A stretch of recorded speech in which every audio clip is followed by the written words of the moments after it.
In this video, we'll give you all the tips you need to know about El Calafate, how to get there, when to go, what are the best times, is it cold, is it not, can you go in the winter, what to do, what are the main excursions, how to take money, travel insurance, is it mandatory or not, where to stay, which hotel is the best, how to save money on accommodation, and so on. These are the best tips and everything you need to plan a great trip to El Calafate without any problems, guys. So let's go and buckle up.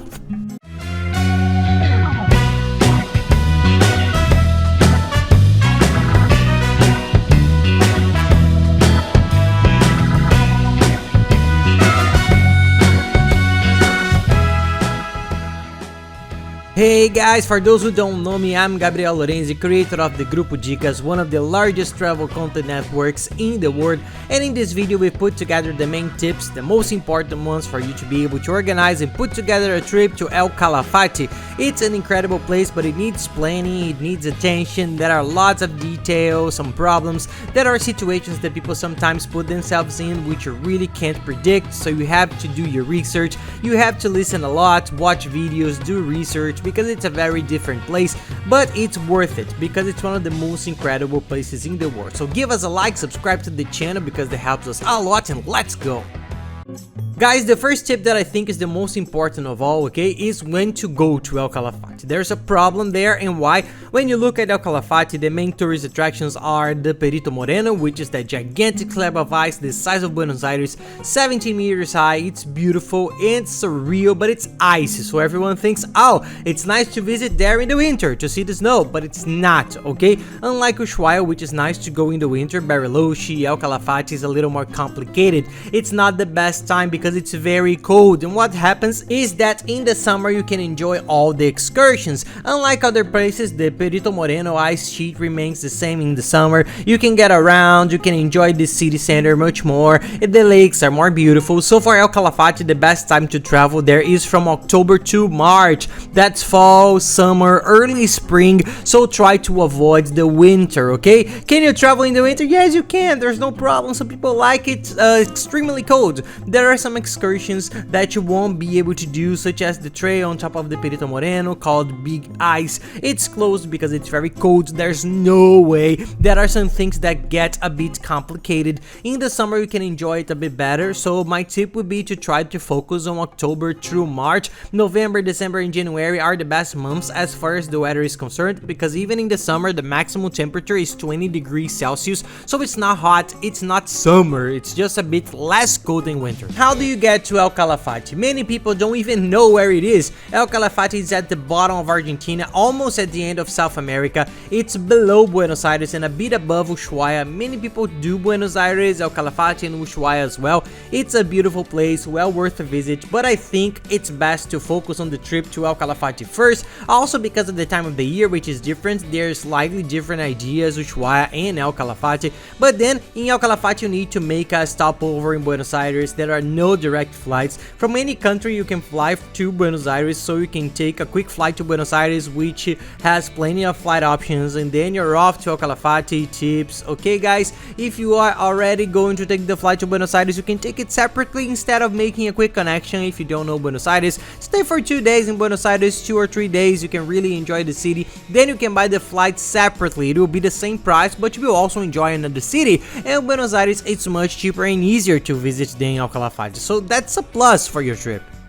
The flight from Buenos Aires to El Calafate takes around 2.5–3 hours. Some people opt for buses and cars, but today it's quite common. And why? It takes hours, more than 14 hours, 15 hours to get there. I think it was 18 hours by bus. It's very tiring, and the price of airplanes is starting to match that of the buses, so there's no need. Research, of course, compare, but generally the airfare is the best option because it's faster and of course it's a lot more comfortable than the bus.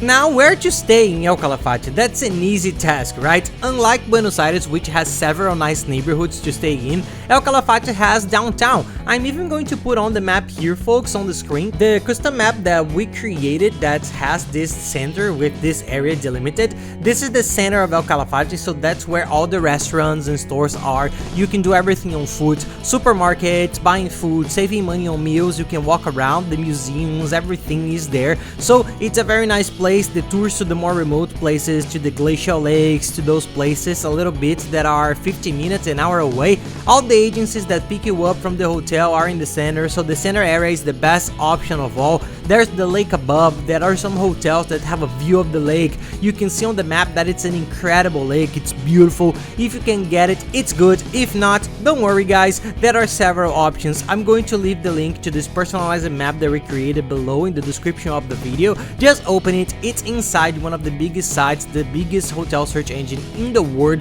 which is the one we use. I'm sure you know it too, because it always has the best prices, the best options. They have a really cool savings tactic that I'm going to explain you here. Open this map, close it, and put in the date of your trip, and then just open the map again with the prices for the date of your trip. You can see how much the hotels are, what the price is, and find good hotels. We've already set the filters to only show hotels with a guest review score of 8 to 10, so any hotel you choose using the map here is a great option, okay? I'll also give you the link of 2 hotels that we've already experienced, see how they work and love it. They are sensational hotels. One is cheaper, it has a very good cost, an excellent location. The other is a cooler hotel with a beautiful view of the lake, but it's a bit more expensive. But for those who want a cooler experience, it's worth doing some research. Sometimes they have promotions, good prices. Always research guys, use the links here. I'll separate the two, take a look. And the golden tip for saving money on hotels in El Calafate is this: be early. That's true anywhere in the world, but in El Calafate is more important because there aren't that many hotels and it's a very popular place, especially in the summer. So we use this website a lot because they have a deal with almost all the hotels for free cancellation. The earlier you book, the cheaper. But a lot of people worry, oh, I don't know if I'm going yet. If I cancel, I'll put off until next time. With them, you make the reservation using the free cancellation. We use this tactic a lot. It works very well. You're going to pay less because you're going to book well in advance. If later on you cancel the trip, you want to change the hotel, want to change the size of the room, cancel, there's no cost, no bureaucracy, and you make a new reservation or not at all, but use it because getting the hotel in advance will save you a lot of money in El Calafate and for sure in every other place in the world. And now talking about the food, guys, there are lots of nice restaurants, okay? I won't go into restaurant details here, otherwise the video will be too long. Then do some research, put it on TripAdvisor, Google. It's nice that there are reviews, see which one is closest to you, but there are lots of nice restaurants for all tastes and prices. It's a slightly expensive place to eat compared to Buenos Aires, for example, which is a big city. There aren't as many restaurants there and it's more difficult to get to, so the dishes are a bit more expensive, but it's worth it. It's a very nice place. A tip for those who want to save money: if you stay in this center, there are several supermarkets. There are 2 that I remember that were very big, very nice. You can get them on the first day, arrive, buy lots of things, leave them in the room, foods, drinks, snacks, sandwiches, milk, whatever, vitamins, whatever you like to eat. And now talking about transportation, how do you get around El Calafate? The cheapest way, which is the most widely used, okay guys, is that you don't rent a car and you use the non-public transportation there, because public transportation that is practically impossible. But transportation, cabs, transfers, that sort of thing, when you arrive from the airport, you need to take a transfer to the hotel, which takes 22 minutes. It costs around $20 per person. There's a very good website, I'll leave the link here. This is the website that sells all the tickets and tours. We'll talk about the tours here. It's where we buy all the tours. It's a very good website for tourist attractions, tourist spots, for the Perito Moreno, the excursions there. So take a look. And there's the transfer. We use it a lot to buy tickets, tours, and transfers. It's a very good service. There will already be someone waiting for you in front with a sign with your name on, but it's more or less this price. So you need to take a transfer from the airport to the hotel and then back. And if you're staying in the hotel, you can do almost everything in the city on foot. Now for these tours, you have to do at least 2, which is the boat trip and the Perito Moreno. You will have to go there, which is an hour's drive away, but it's not that far either. But what are the options? Either you hire an agency to do the tours, which we'll explain briefly here, or you can rent a car. Many people go and rent a car because then you don't have to pay for the transfer, you won't have to pay for these trips with the agency, you will do everything on your own. You go to the places, you have a flexible schedule, you don't have to get up so early, because for these tours the agency comes to your hotel very early. Sometimes you will pass by other hotels, we will lose a bit of a time. Some people like the car. We've already done the math, and in terms of savings, if you're going with 3 or 4 people, it's worth renting a car. It's really cheaper. If you're going with 1 or 2 people, it's a bit more expensive to rent a car, and it's cheaper to go with the tour agencies. Take the transfer from the airport to the hotel, and if you need to take a cab in the city at some point, you can go around easily. And if you're thinking of renting a car, here's an extra tip, okay, which is very good. Use the car rental comparator. Don't go straight to the rental companies. I'll leave the link down here in the description in the first comment. It's an incredible comparator that compares the price at all the best rental companies there and shows you really unbeatable prices, cheaper than in the rental companies themselves. So go in, do your research, do the math, see how much the tours through the agency and the car rental cost. The more people, the cheaper the rental. That's the tip for you to think about the cost and economy of transportation in El Calafate. Now let's talk about the tours, guys. There are lots of cool tours. I'm not going to go into details of each tour. I'm going to make another video here about what to do in El Calafate, explaining everything you can do there. But there are tours that are more exclusive and you need to hire an agency or buy tickets in advance because they sell out. Because there is a controlled limit, which are the main one is the Perito Moreno, which is this gigantic slab of ice in the size of Buenos Aires. It's absurd and beautiful, unlike anything you've ever seen in your life, and you have to do it. And there are various excursions, okay guys. There's the excursion that goes up there, you can walk along the walkways, you set up clothes. There's the boat trip which goes around and around, which is really nice. And there's the trail, you can walk on these ice sheets. It's really cool, so take a look. I'll leave below the website. We use it to buy all the tickets and tours. Their prices are very good, the service has always been great, we've never had any problems, lots of people buy from them, we've never heard anyone complain. It really is a good company. I know it gives you some fear when you go to see the tours, but they're very good. You can get all the information from the time they pick you up at the hotel to the time they leave you. And now they've come up with a cool new feature, which that everything's in my currency, so we don't pay the IOF of 6.5% that we would pay if we contracted with an agency there, or by paying through the website of the places, the museum. We can buy everything there in our currency. And I won't go into the tours, but I tip to you guys is the Perito Moreno and the boat trip. That are several tours, several routes. That's a boat trip called Lago de Hielo, which is very beautiful. Take a look, there are photos on the website. Go in and see each tour, but also take the boat trip. The boat is air conditioned, so you won't get cold or anything. It's really cool, so check it out.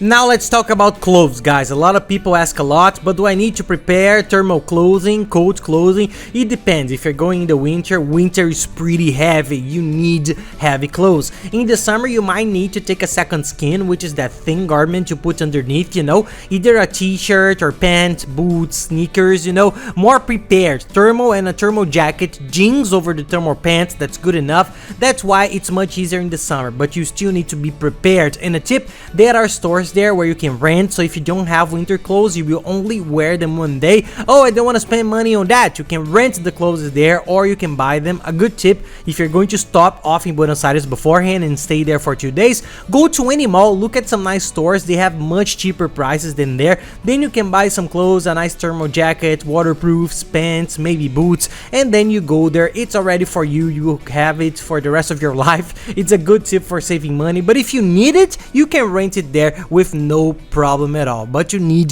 to be prepared for the cold weather.